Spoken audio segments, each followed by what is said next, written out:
సంగమును కాపాడుటలో కాపరులుగా మీరున్నారు. సువార్తకి పోరాడుటలో సిద్ధపడిన సైన్యం మీరు. మీ ప్రేమను ఎరుగని వారు అన్యాయముగా మిమ్ము చంపారు. మీ త్యాగం మేము ఎన్నటికీ మరచిపోము. సంగమును కాపాడుటలో కాపరులుగా మీరున్నారు. సువార్తకి పోరాడుటలో సిద్ధపడిన సైన్యం మీరు.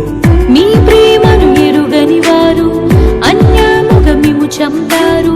మీ త్యాగం మేము ఎన్నటికీ మరచిపోము. సంగమును కాపాడుటలో కాపరులుగా మీరున్నారు. సువార్తకి పోరాడుటలో సిద్ధపడిన సైన్యం మీరు. మీ ప్రేమ